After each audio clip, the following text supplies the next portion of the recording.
언제나 처음처럼 사랑하라. 언제나 처음처럼 사랑하라. 언제나 처음처럼 사랑에 대해서 이 그림을 어떻게 표현해 볼까 하면서 사랑의 의미를 담은 그림을 찾아보았습니다. 근데 이 그림이 딱 마음에 와닿더라고요. 손으로 사랑의 표시를 하면서 가운데 십자가, 우리 주님을 사랑한다. 근데 어떻게 사랑하라? 언제나 처음처럼. 내가 처음 주님을 사랑했던 것처럼 늘 사랑하는 마음을 가져야 된다. 이 마음이 있습니다. 여러분께서 언제나 처음처럼 주님을 사랑하시기 바랍니다. 우리 여전함에게 이렇게 고민하면서 인사합시다. 언제나 처음처럼 주님을 사랑합시다. 여러분 모두는 언제나 처음처럼 주님을 사랑하실 주님으로 축복합니다. 우리가 드라마나 영화, 뮤지컬이나 시나 소설에 보면은 첫사랑에 대한 것을 이야기를 담는 것이 참 많습니다. 그리고 어떤 면은 이 첫사랑에 대해서 그것을 만들어야지만 사람들의 감정을 이렇게 이끌어서 거기에 성공하는 드라마 또한 영화, 뮤지컬이 될 수가 있습니다. 사랑은 그 말만 들어도 우리에게 참 따뜻함을 주는 것이 사랑입니다. 그런데 첫사랑이라는 말을 들으면 어떠합니까? 왠지 모르게 더 애틋함에 느껴지는 마음이 듭니다. 오랜 세월이 흘러도 첫사랑을 잊지 못하는 그런 이유로 소설이나 시를 써나가는 사람들도 있습니다. 지금 우리가 생각해보면 좀 유치스럽고 촌스럽지만은 왜 그렇게 잊지 못한다고 시나 소설이나 우리 마음에 표현을 하고 있을까요? 그것은 아마도 처음 태어나서 사랑을 해보았기 때문이 아닌가라고 생각합니다. 여러분 생각해보세요. 내가 태어나서 처음으로 엄마 아빠 외 형제들이 외 다른 사람을 사랑했다는 그 마음이 있었기 때문에 그 마음은 아름답고 순수히 있던 마음이 아닐까라고 생각해 봅니다. 사랑에 대한 것에 계산도 없고 조건도 없이 그냥 사랑했다. 그 사람은 생각한 마음이 띄어지고 순수해서 아름다운 추억을 남기기에 너무나 좋았던 시간을 보내는 그 첫사랑. 이 첫사랑이 모두가 있을 겁니다. 여러분들은 누구를 사랑하셨습니까? 혹시 집에서 내 첫사랑이 이것이라면 부부싸움하기 때문에 자기 마음은 간직하시기 바랍니다. 모두가 첫사랑에 대해서 있을 수가 있죠. 첫사랑에 대해서 있을 수도 있지만 짝사랑에 대해서도 있을 수가 있습니다. 사랑을 하고 했지만 말을 표현하지 못하고 그런 마음이 있을 수 있어요. 근데 오늘 본문에도 이처럼 처음 사랑에 대한 것을 언급합니다. 우리 4절 중간에 읽겠습니다. 너희의 처음 사랑을 버렸느니라. 처음 사랑을 버렸다는 말은 무엇입니까? 처음 사랑이 있었다는 거죠. 처음 사랑이 있었는데 지금을 버렸다라는 말을 쓰고 있습니다. 예수는 사도 요한을 통해서 에베소 교회를 책망하시는 내용이 바로 처음 사랑을 버렸다. 그러면 에베소 교회 성도들은 어떤 것이 있었어요? 처음 사랑이 있었단가요? 누구에 대한 처음 사랑입니까? 예수님에 대한 처음 사랑입니다. 우리 본문이 1절 말씀 읽겠습니다. 에베소 교회 사도에게 편지하라. 이 편지는 언제나 버리는 사람과 받는 사람이 있습니다. 발신자와 수신자에 따라서 편지의 내용이 달라지고 편지의 격이 달라지죠. 그런데 이 편지에 대해서 우리가 어떤 사람이 쓰느냐에 따라서 그렇게 많이 달라집니다. 밤모습에 유배적이 있는 사도 요한이 하나님을 늘 그리게 하면서 그 자체로 예배적인 삶, 기도일적인 삶을 살았습니다. 그때 갑자기 성령의 감동이 임하고 예수님께서 그곳에 환상 가운데 나타납니다. 그런데 그 환상 중에 보았는데 나팔 소리가 아니라 큰 소리가 들렸어요. 그래서 사도 요한은 무엇입니까? 내가 보는 것을 두루마기에 써라. 7개 편지하는 말씀을 듣고 그 말씀을 기록하기 시작합니다. 그래서 요한은 자신이 본 그대로, 자신이 들었던 그대로 소아실 7교회에 편지를 쓰는 내용이 바로 2장과 3장 요한계시록에 나와 있는 것을 보게 됩니다. 그 중에 가장 먼저 편지를 보냈던 교회가 어디입니까? 바로 에베소 교회입니다. 여러분 왜 에베소 교회를 먼저 보냈을까요? 여러 가지 이유가 있겠지만 저는 가장 중요했던 원인이 바로 사랑이었던 것 같습니다. 요한의 일서에 보면 하나님은 사랑이시라고 말합니다. 우리에게도 무엇을 원합니까? 사랑을 원하십니다. 그래서 하나님에 대한 1계명을 주시는데 바로 하나님을 사랑하라. 둘째 계명이 이것이니 이웃을 내 몸같이 사랑하라. 하나님은 사랑이시라고 고백합니다. 우리 교회 자체도 그리고 여러분 예수 믿는 여러분 가운데도 가장 중요시 여기는 것은 무엇입니까? 사랑입니다. 누구에 대한 사랑입니까? 하나님께 대한 사랑, 우리 주님에 대한 사랑이 있어야 됩니다. 그렇기 때문에 이 사랑을 다루는 교회로서 가장 먼저 편지를 보내서 우리 주님에 대한 사랑이 뜨겁게 회복되어야 되는 그 시점에 대해서 이야기했던 것 같습니다. 마지막 말씀 때는 하나님을 사랑하는 것보다 자기 자신을 더 사랑하게 됩니다. 그래서 이 요한계시를 통해서 오늘을 살아가는, 앞으로 미래를 살아가는, 끊임없이 이제를 주님 오시는 그날까지 살아가는 모든 사람들에게 권면의 메시지. 너는 처음 사랑을 가지고 있니? 너는 처음 사랑을 회복하고 있니? 너는 처음 믿었던 그 사랑 언제나 처음처럼 사랑하고 있느냐? 이것은 여쭤보는 주님의 마음이 아닌가 그렇게 생각해 보았습니다. 여러분들은 처음 사랑이 아직까지 있습니까? 그렇다면 여러분의 믿음은 참 아름답습니다. 그럼 우리들은 시간 갈수록 식어지죠. 처음에 남녀가 아무것도 조건을 따지 않고 만나서 결혼합니다. 오직 하나의 조건 때문에. 무엇 때문에? 사랑 때문에. 근데 살다 보니까 뭡니까? 사랑의 온도가 더 없고 그냥 어쩔 수 없이 정 때문에. 그래 엔수 같은 거 그냥 데리고 사는 거. 버리기는 좀 그러고. 또 그러다가 함께하면 또 연수가 않고. 그러나 그렇게 살아가는 정 때문에 살아가는 마음도 있을 겁니다.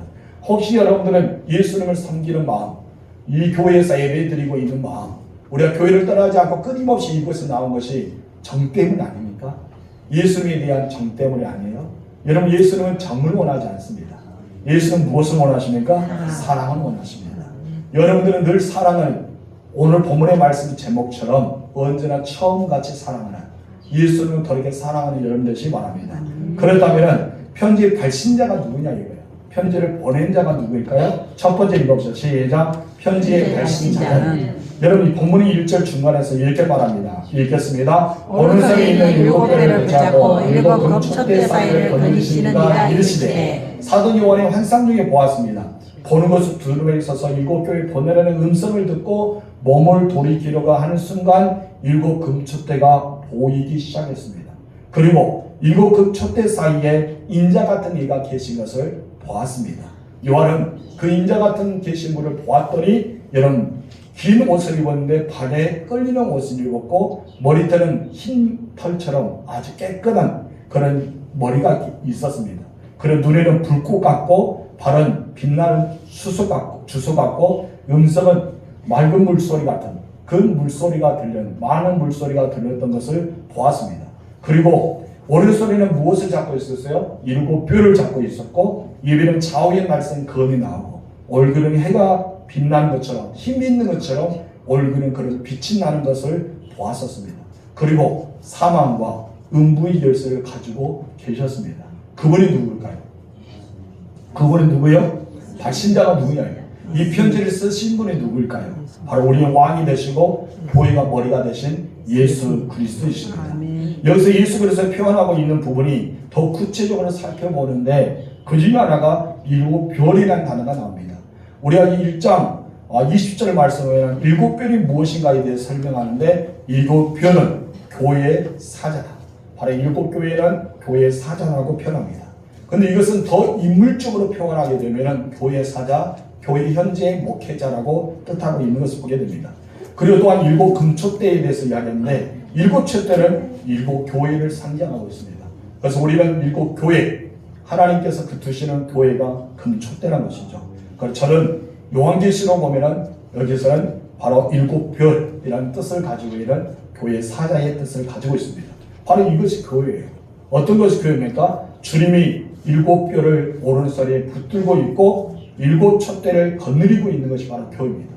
저를 목회자 저를 붙들고 있고 여러분 우리 교회를 거느리신 분이 계실 때만이 교회가 되는 거예요.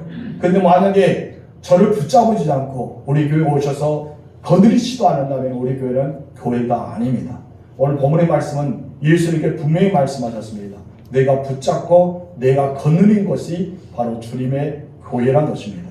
이는 교회는 건물도 있습니다.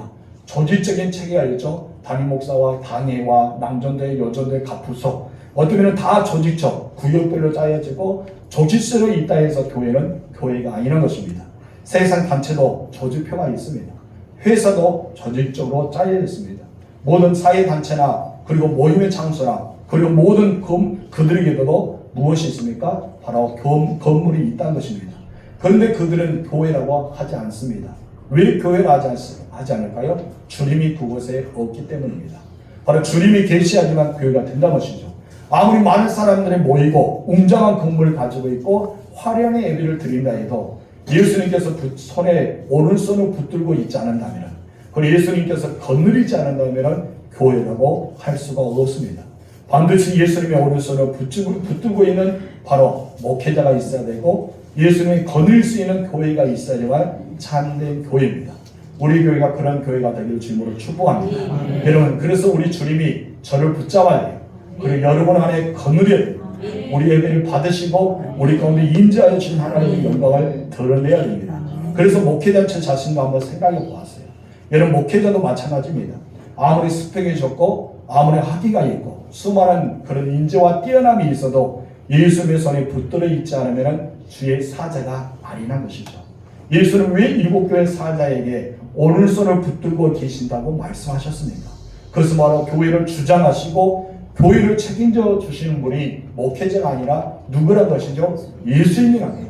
내가 너를 붙잡아 주지 않는다면, 내 오른손은 능력과 함께하지 않는다면 너는 교회를 책임져 줄 수 없어. 너는 교회를 이끌 수 없어. 그런 뜻을 가지고 있는 거예요. 얘는 베드로에게 내 양을 치라, 내 양을 맡기라는 맡김의 위임의 사역을 주셨지만은 혼자는 할 수가 없었어요. 그래서 베드로에게 임했던 것은 뭡니까? 성령 하나님, 예수 영이 임했습니다.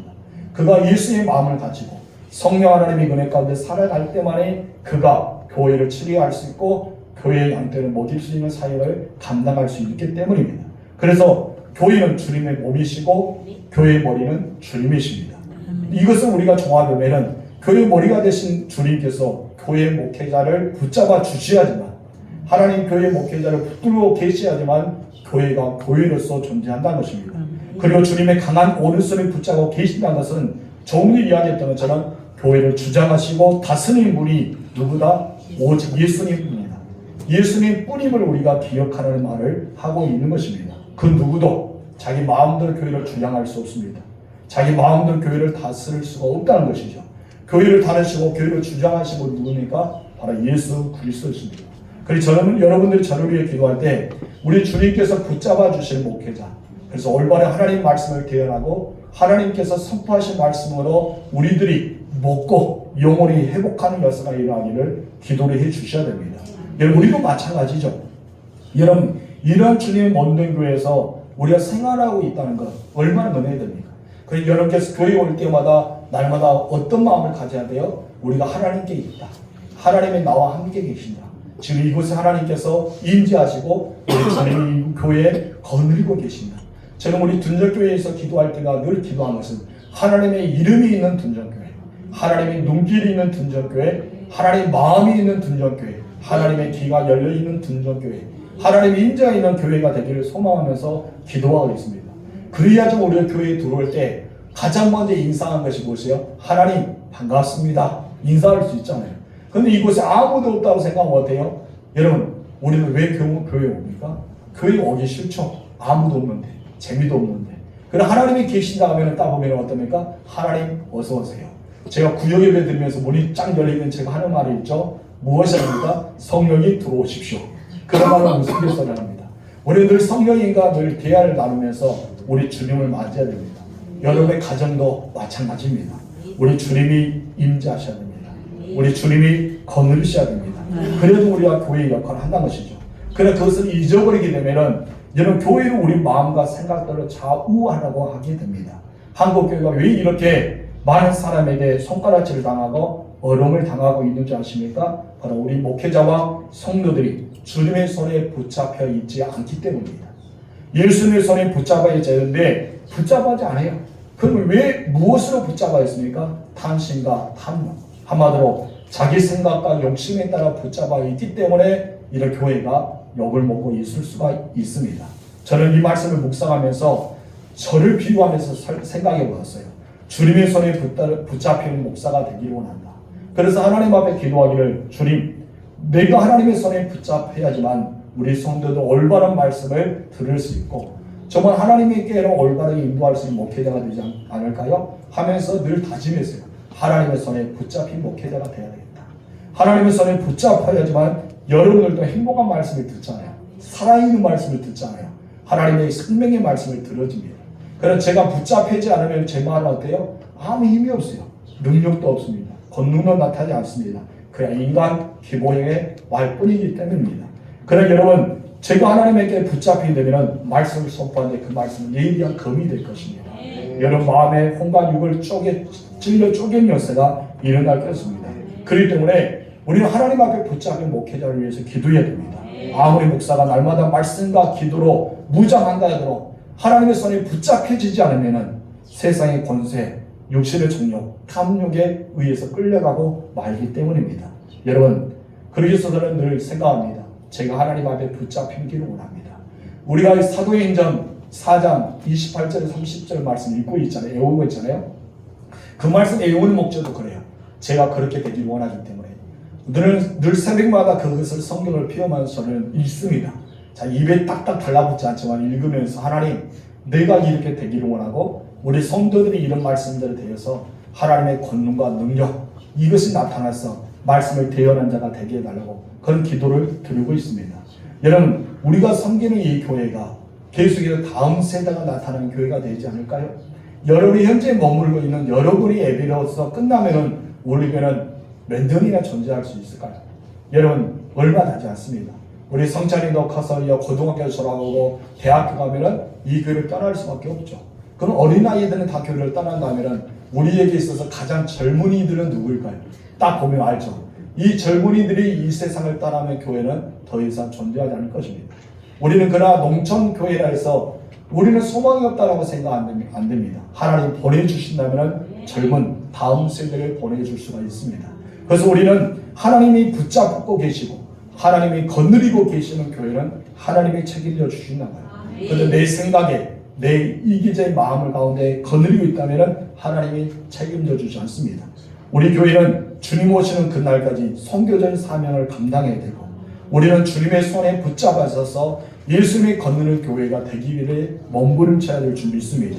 여러분 모두가 여러분의 생각은 내려놓고 성령의 인도를 따라 살아가실 줄로 축원합니다. 주님이 교회를 강한 오른손을 붙잡고 계시지 않습니까? 그래서 금촛대살이를 거느리시니라고 말합니다.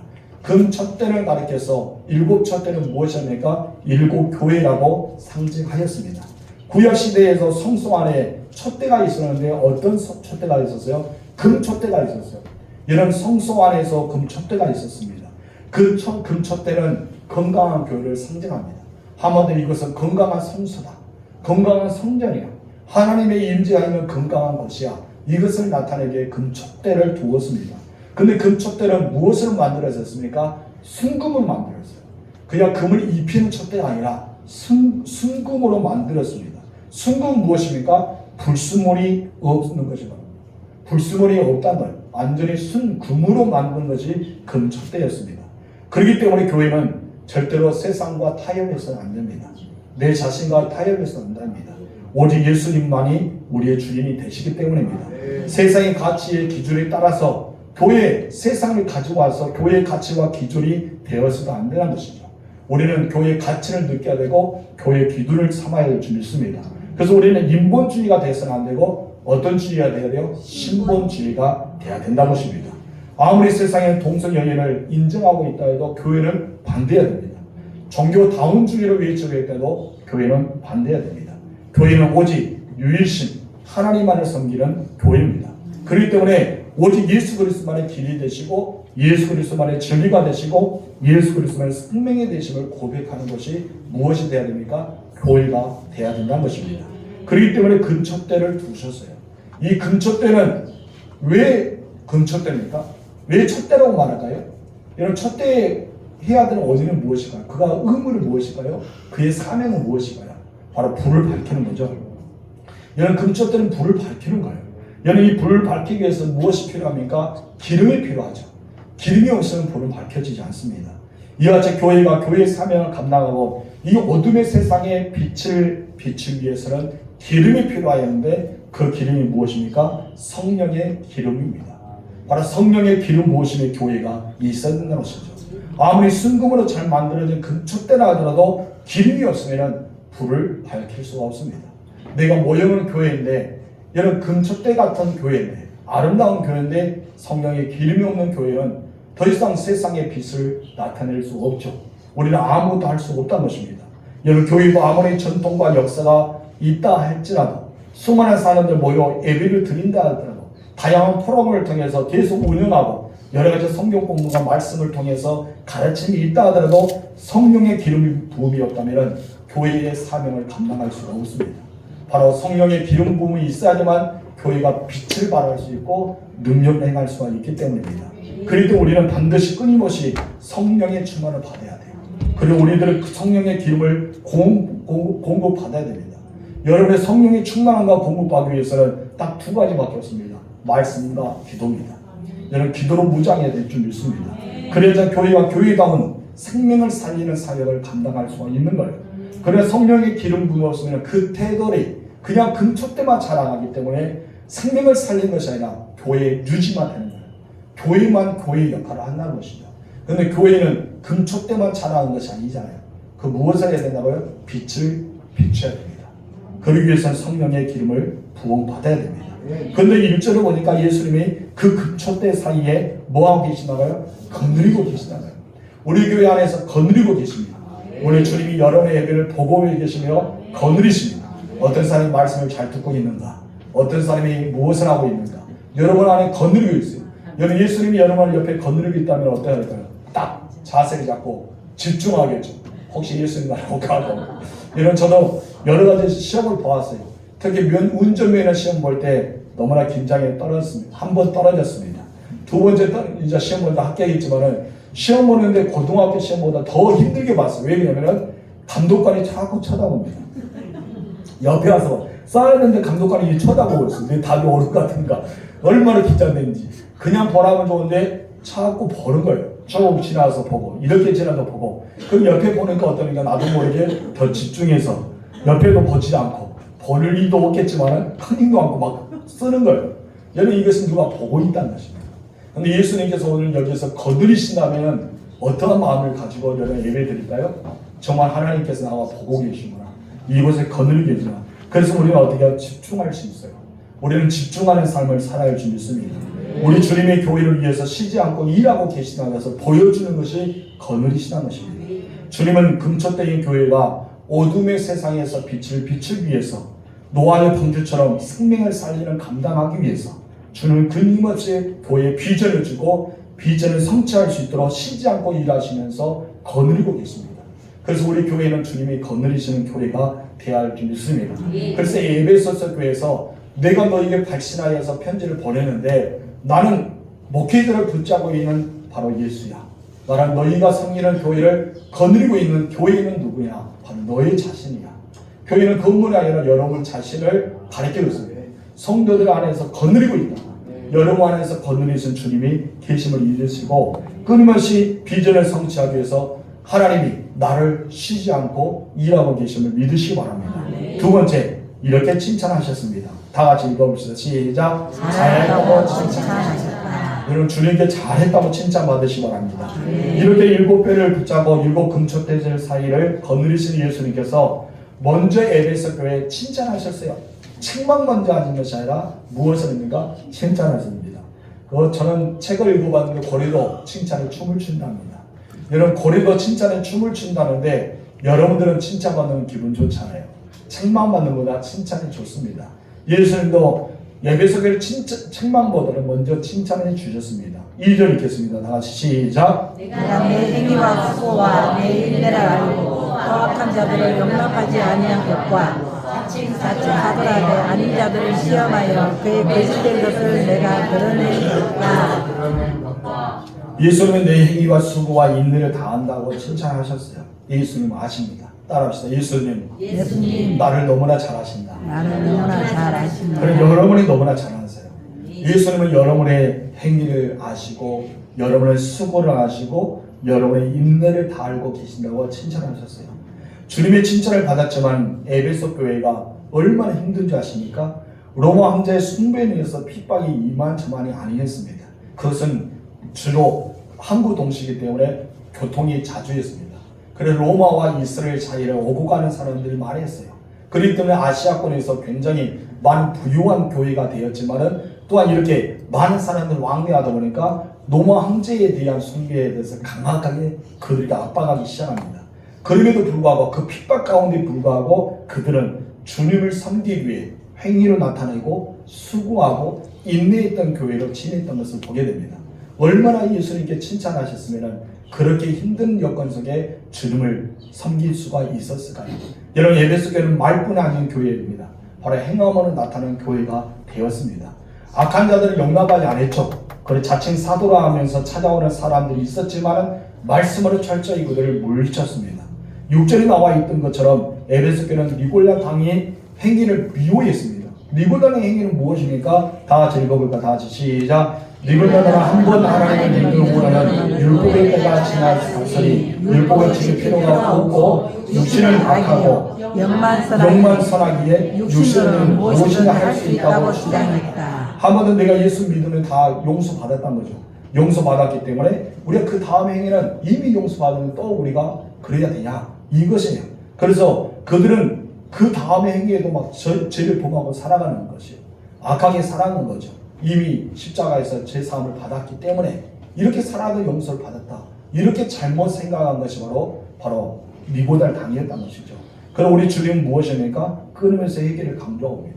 우리의 자범죄의 연약함을 통해서 우리 회개해야 되죠. 그래서 예수의 사람, 우리는 오늘 참회의 기도에서 그러잖아요. 예수의 사람들은 그 모든 죄와 그 모든 것을 십자가에 못 박힌 것처럼 우리가 죄사함을 받기 위해 고백해야 됩니다. 그래서 예수 믿고 난 뒤에 어떤 얘기를 해도 죄가 아니라고 생각하는 것이 바로 니골단 당했다는 것이죠. 그런데 에베소서는 이런 니골단 당의 행위를 어떻게 했다? 미워했다. 이것이 아니라는 거죠. 우리 육체가 죄 가운데 살아간다 해서 마음대로 죄성을 가지고 살아간 것이 아니라 우리가 내 자신을 쳐서 그리스도 안에 복종시키고 내가 정말 하나님께 올바른 삶을 살기 위해 집중해야 되는데 니골단 당은 그렇게 하지 않았습니다. 그래서 그들은 이 당을 미워하고 대적하고 말씀으로 싸워왔던 것을 보게 됩니다. 또 에베소 교회는 참고 인내하고 게으르지 않았습니다. 우리 3절 말씀 읽겠습니다. 또 내가 참고 내 이름을 위하여 견디고 게으르지 않은 것을 아노라. 여러분, 자신의 이익과 목적을 위해서 싸운 것이 아닙니다. 오직 주님의 이름을 통해서 핍박 가운데도 잘 참고 인내했습니다. 여러분, 인내의 동기가 무엇입니까? 예수님 때문입니다. 인내의 동기가 무엇이라고요? 예수님 때문. 자기 자신이 아니라 예수님 때문에 인내를 했습니다. 복음서에 나오는 달란트를 보면은 알 수 있는 것처럼 마지막 때에 예수님께서 칭찬하시는 그런 사람, 책망하는 사람이 있었는데 그것은 뭐라 책망한 것은 착하고 충성된 종아라고 말을 들었던 사람은 칭찬을 듣습니다. 그런 악하고 게으른 종이라고 하는 사람들에게는 책망을 들었습니다. 하지만 에베소 교회는 어떤 칭찬을 들었습니까? 바로 게으르지 않았다는 것이죠. 게으르지 않은 교회가 에베소 교회입니다. 핍박 중에도 주의 이름을 위해서 열심히 품고 주를 섬겼던 교회가 에베소 교회였던 것입니다. 그런데 에베소 교회가 칭찬만 있는 것이 아니라 무엇이 있었어요? 책망할 것이 있다고 예수님이 말씀하십니다. 그 책망할 것이 무엇일까요? 여러분, 행위로도 수고로도 헌신으로도 게으르지 않고 열심히 주님을 섬겼잖아요. 이렇게 하면은 여러분 몇 점짜리 신앙생활 한 것 같아요? 100점짜리입니다. 이렇게만 가지고 있으면 100점짜리 신앙생활 한 거예요. 얼마나 하는 것입니까? 이단들과 싸우면서 여러분 그들 말씀의 중심으로 살아가기 위해 막 살아갔던 거죠. 근데 예수님께서 책망이 있다는 거예요. 100점짜리 신자들에게 예수님 책망할 것이 있다는데 어떤 책망이 있었을까요? 세 번째 보겠습니다. 시작. 처음 사랑을 잃어버렸다. 무엇을 잃어버렸어요? 처음 사랑. 예수님에 대한 사랑을 잊어버려요. 열심을 가지고 주를 섬기고도 있고 내가 수고함도 있고 내가 행위로서 내가 그리스도인의 삶을 살고 있고 내가 정말 아름다운 신앙생활을 하고 있는데 일상은 내 안에는 뭐가 있어요? 예수님의 사랑이 없어요. 공허함이 있습니다.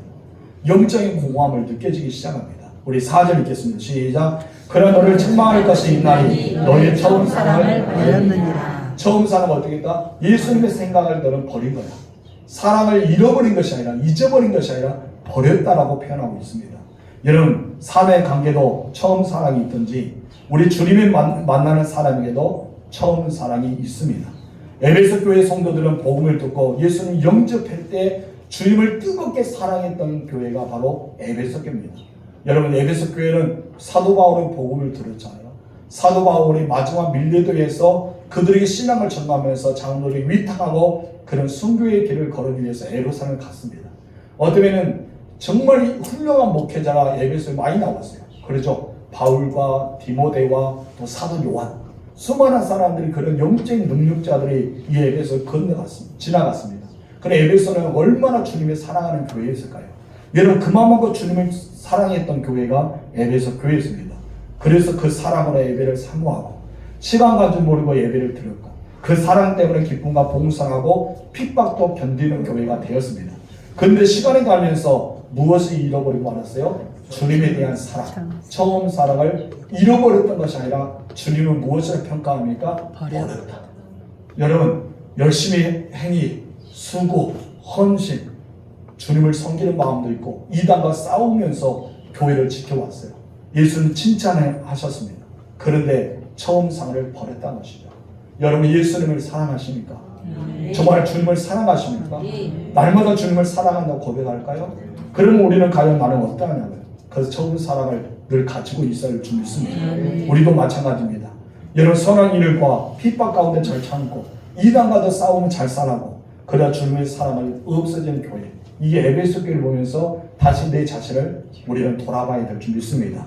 그래서 우리들도 주님에 대한 뜨거운 사랑이 언제 있는지, 주님에 대한 사랑이 처음 사랑이 언제 있는지 다시 한번 생각하세요. 그 처음 사랑이 있을 때, 내가 예수 믿고 성령의 충만을 받았을 때 그 첫사랑, 그냥 길을 걷다가도 하나님의 섭리를 생각하면 막 찬양하세요. 나도 모르게 막 찬양이 흘러넘칩니다. 일하다가도 나를 위해 십자가에 돌아가신 주님을 생각하면 하나없이 눈물을 흘렸던 그 시간, 여러분 그 시간이 처음 사랑이었다고요. 여러분 주님이란 말만 들어도 우리는 내 눈에 눈물이 고여있는 그 순간 감격 속에 살아가고 그 똥방수만 들어도 그냥 울컥하고 말씀만 들어도 그냥 말씀이 은혜가 넘치고 그래서 우리는 늘 주님을 바라보면서 주님 사랑해요. 주님밖에 없어요. 그렇게 이야기했던 그 사랑의 시간 그것이 바로 처음 사랑이었던 거죠. 그런데 여러분 지금 현재 어떠합니까? 여러분 길을 걷다가도 찬양 소리가 들려옵니까? 여러분 일하다가도 나를 위해 십자가에 돌아가신 주님을 생각이 떠올립니까? 여러분 주님이란 말을 들을 때 여러분 내 눈에 눈물이 고여지고 있느냐 이거예요. 만약 그렇지 않는다면 우리는 아직 처음 사랑이 우리 가운데 점점 식어가고 있습니다. 여러분 우리는 주님의 사랑을 간직해야 됩니다. 나 같은 죄인을 사랑하사 구원해 주신 주님의 은혜와 사랑을 가슴이 타오르도록 주님을 사랑하는 마음 그 마음에 있어야 할 줄 믿습니다. 예배당에 들어오는 순간 주님의 인재를 느껴야 돼요. 예배의 시간에 매매 주님의 이루와 격려의 감사함을 느껴야 됩니다. 설교를 들을 때 내게 주신 말씀처럼 들려서 되새김질하면서 마음이 뜨거워서 눈물을 흘리면서 집에 가서 주님의 생명의 말씀 주셔서 감사합니다. 이런 적이 우리가 있었잖아요. 이런 은혜가 있었잖아요. 예전에 말씀을 듣기 위해서 우리는 여러분 어떠합니까? 다른 교회 가서 사경회에 참여하고 우리는 그것을 뜨겁게 기도하고 밤새 그것을 여러분 잠을 자고 우리는 그런 적이 있었다는 것이죠. 여러분 우리는 그러나 지금 현재의 상태는 어떠합니까? 나도 모르게 처음 사랑이 식어져 버렸습니다. 나도 모르게 그렇게 말씀에 집중했던 그 시간이 어딘가 사라지고 말았다는 것입니다. 여러분 찬송 부를 때 그 가사가 나의 신앙의 고백이 되고 있습니까? 기도할 때 우리 주님께서 내가 다 알고 있다는 음성이 들려지고 있느냐 이거예요. 그래서 그 말을 들었을 때 기쁨을 가지고 집에 돌아가는 그 시간이 있었는데 지금 현재는 어떠합니까? 있느냐 이거예요. 의무처럼 예배를 드리고 그냥 하나님 앞에 눈동자 찍기 위해서 이곳에 왔고 그냥 빠지면 하나님께 혼날 거 같고 그리고 예배를 드려야 되는데 예배 드리기 힘들고 그런 마음을 가지고 있지 않습니까? 우리는 어느 순간부터 주님에 대한 처음 사랑을 사라져버리고 말았습니다. 에베소 교회가 그랬거든요. 우리는 에베소 교회를 통해서 다시 한번 나의 신앙을 점검해야 됩니다. 여전히 교회에서 나와 예배를 드리고 선한 일도 하고 봉사도 많이 하고 이단과 잘 싸우고 가장 중요한 주님의 사랑을 잊어버리는 교회가 내 자신이 되어서는 안 된다는 것입니다. 그래서 주님 우리를 향해서 어떤 말씀합니까? 처음 사랑을 회복하라. 처음 사랑을 회복하라. 언제나 그랬던 것처럼 처음 사랑 가지라고 말씀하고 있습니다. 여러분 순수했고 뜨거웠던 그 처음 사랑을 여러분 마음속에 간직한 채 하나님께 예배드리고 기도하고 선한 일을 행하고 산다면 얼마나 좋을까요? 그처럼 아름다운 것은 없죠. 여러분 처음 사랑이 회복하실 주님으로 축원합니다. 그렇다면 어떻게 해야 잃어버린 처음 사랑을 회복할 수 있을까요? 우리 네 번째 다 같이 읽읍시다. 시작. 바로 지금 처음 사랑을 회복하라. 5절 3번절 말씀 읽겠습니다. 그러면 어디서 떨어지는 생각하고 회개하여 처음 일을 하시라. 아멘. 예수님의 책망만 하신 것이 아닙니다. 너 처음 사랑을 버렸잖아. 너 정말 싫어 하고 끝난 것이 아니죠. 그럼 어떻게 했습니까? 예수는 너 처음 사랑을 버렸어 하고 끝난 것이 아니라 무엇을 내려줍니까? 처방을 내려주셨어요. 처방 내려주는 게 무엇입니까? 어디서 처음 사랑에 떨어졌는지를 생각하라. 네가 나를 사랑할 때 찬송화 부르던 나의 신앙 고백처럼 들렸던 그 가사. 예배당에 들어오자마자 주님 나 왔어요 하면서 반갑게 어린아이가 아버지를 맞이하는 것처럼 맞이했던 그 모습. 예배를 들 때 감격하며 눈물 흘리면서 하나님의 은혜 가운데 말씀의 꿀송이처럼 달라졌던 그 말씀의 은혜. 이것이 없어졌던 우리가 어디서부터 그것이 떨어지냐 이거예요. 말씀의 은혜가 어디서부터 없어졌습니까? 여러분 언제부터 말씀 찬양이 내게 들려지지 않았습니까? 언제부터 여러분의 기도가 쉬워졌습니까? 언제부터 내는 열심히 하고 있는데 내 마음에는 영적인 공허함이 언제부터 생기냐 이거예요. 그래서 예수는 이것에 대해서 이야기하죠. 우리 그래서 사랑을 회복하기 위해 첫 단계가 필요한데 첫 단계가 무엇인지 아십니까? 다 같이 읽어봅시다. 시작. 어디서 떨어지는지 생각하라는 것이다. 어디서 떨어졌는지. 여러분 처음 사랑이 식어가는 이유가 있습니다. 대부분 시간이 지나고 세월이 흐르면 사랑이 식는 것은 당연할 수 있습니다. 본문에서 그런데 그것을 생각하는 거예요. 생각하는 것은 동사입니다. 근데 동사이지만 현재 능동형으로 쓰여지고 있습니다. 한마디로 이것은 계속 어디서 떨어지는지를 어디서 식었는지를 어디서 언제부터 변질되는지를 생각해 보라. 계속 생각해 보라라고 말씀하고 있는 것입니다. 에베소 교회가 처음 사랑을 버린 데는 두 가지 이유가 있었어요. 그 중에 첫 번째가 무엇인지 아십니까? 이렇습니다. 다 같이 읽어봅시다. 시작. 경제적인 풍요와 세상 유혹 때문이다. 경제적인 풍요가 있었어요. 이전 물질의 부유가 있었고 세상의 유혹으로 와서 자꾸 세상이 여러분을 끌어가요. 모임으로 끌어가고 이렇게 세상에 시간을 많이 투자합니다. 그래서 내가 여가를 보내야 되고 모임에 참여해야 되고 내가 여러 가지 바빠요. 늘 나의 일만 직장 생활하고 일터만 바쁜 것이 아니라 다이 왜 세상의 유혹이 자꾸 나를 끌어갑니다. 교회 가서 기도해야 하는데 세상의 유혹에 끌려가죠. 하나님의 자리에 찾아와서 말씀을 묵상했는데 세상을 끌어갑니다. 계속해서 우리는 유혹 때문에 넘어갑니다. 이런 조금 전에도 이야기했지만 에베소는 소아시 지방의 제일 항구 도시로 유명했습니다. 그래서 에베소 지역에는 금융과 향락의 도시라고 평가를 받았습니다. 그러다 보니까 그들은 무엇이 있었어요? 물질이 풍요했습니다. 여러분 향락의 사업이 발달했습니다. 많은 유혹을 받을 수밖에 없죠. 그들의 유혹성은 제가 아니었어요. 죄를 범해도 제가 아닌 것처럼 느껴졌어요.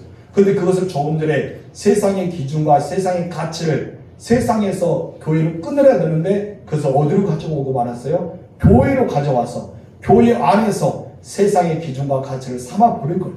삼아버리니까 교회가 아니라 마치 세상의 모임처럼 되고 말았습니다. 그래서 교회는 주님의 말씀대로 이렇게 해야 되는데 세상에서 보니까 이러더라. 이 모임에서 이러더라 하면서 교회에 가지고 왔던 것입니다. 교회는 그래서는 안 됩니다.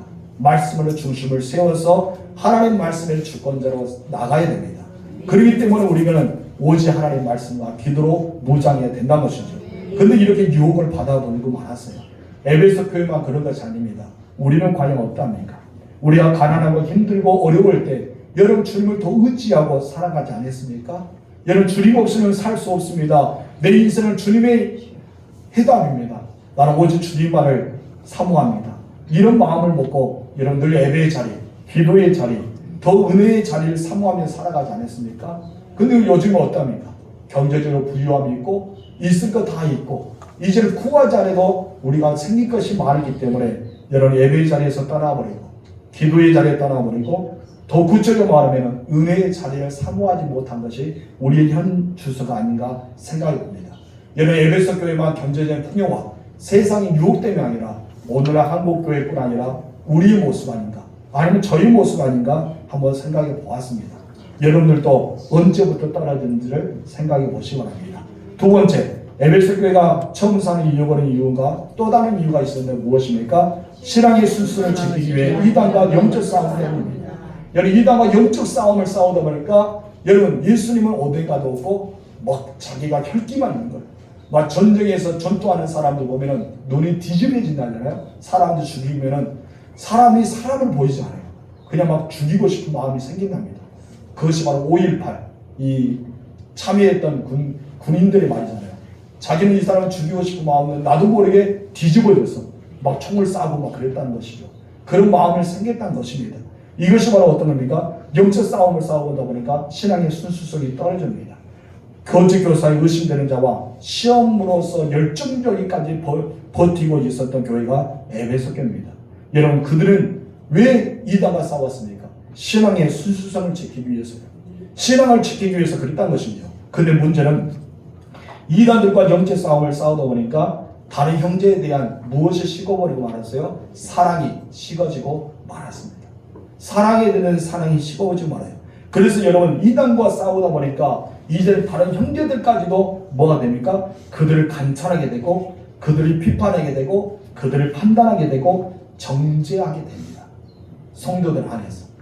이단들가 아니라 성도들 안에서 그렇게 되고 있어요. 그 교회가 에베소 교회였어요. 성도들을 관찰했어요. 그리고 성도들을 비판했어요. 성도들을 판단하고 말았습니다. 정죄하다 보니까 무엇이 식어버리고 마는 거예요? 형제에 대한 사랑이 식어버리고 말았어요. 주님에 대한 열정, 그 사랑도 점점 식어버리고 말죠. 왜? 영적 싸움을 너무 많이 하다 보니까 계속 그런 눈으로 나도 모르게 그렇게 시선으로 바뀌고 말았습니다. 여러분, 가슴에 따뜻한 것이 이제 식어버리고 점점 창교회가 되고 말았습니다. 여러분들은 과연 어떠합니까? 여러분들 마음속에 따뜻함이 있습니까? 정말 처음 사랑을 잊어버리지 않고 냉랭함이 있지 않고 뜨거움이 넘치는 그 사랑이 우리 가운데 있어야 될 줄 믿습니다. 이같이 에베소 교회는 경제적인 풍요일 때문에 이단들과 치열한 싸움, 이 전쟁 때문에 그들은 처음 사랑을 잃어버린 교회가 많았습니다. 여러분들은 언제부터 하나님에 대한, 예수님에 대한 처음 사랑이 식어졌을까요? 여러분, 에베소 교회처럼 경제적인 풍요일 때문에 생활에 안정되어서 아니면 이해할 수 없는 고난과 시험 때문에 환난과 상처받아서 질병 때문에 여러분 처음 사랑을 잃어버리지 않았는지요? 우리는 말씀과 기도를 통해 처음 사랑을 우리 회복해야 될 줄 믿습니다. 그래서 오늘 본문에 그 해답을 주셨는데 어떤 해답을 주셨어요? 회개하라. 무엇을 하라? 회개하라. 이것은 부정과거로 쓰여지고 있습니다. 단번에 해결한 거죠. 한 번에 해결하라. 사랑의 시간적 원인을 발견했을 때 우물쭈물 대지 말고 변명의 구슬을 찾지도 말고 누구 때문이라고 탓하지도 말고 바로 주님 앞에 단번에 회개하라, 이 말씀을 하고 있습니다. 그래서 우리 두 번째 이 처음 사랑을 버리게 되는 그 회개했다면은 이렇게 대해서 이야기하죠. 우리 두 번째 단계 다 같이 읽어봅시다. 시작. 결단하고 처음 행위를 어떻게 해라? 회개하고 처음 행위를 가자는 것입니다. 한마디로 적극적으로 행동하라는 말씀 중에 하나입니다. 아버지 집에 떠났던 탕자, 여러분 생각나십니까? 탕자는 자존심을 다 내려놨습니다. 그리고 오직 집을 생각하면서 아버지 집으로 가야 되겠다 하면서 생각만 한 것이 아니라 어떻습니까? 행동으로 옮겼습니다. 여러분, 예배 자리에 떠났던 처음 사랑이 잃어버렸다면 여러분 어떻게 될까요? 예배 자리로 돌아와야 됩니다. 다시 눈물이 뜨겁게 흘리는 기도의 자리, 그 찬양의 자리, 하나님 은혜의 자리로 우리는 나와야 될 줄 믿습니다. 그래서 시간도 안주 모르며 기도했던 기도의 자리에 돌아와서 낙타의 무릎으로 하나님 앞에 살아야 되지 않을까요? 우리는 주님에 대한 사랑, 주님에 대한 열정, 주님에 대한 처음 행위, 이것을 가지며 살아갈 줄 믿습니다. 그래서 에베소 교회는 어떻게 되었을까요? 주님이 경고했잖아요. 그래서 주님의 처방 내려졌잖아요.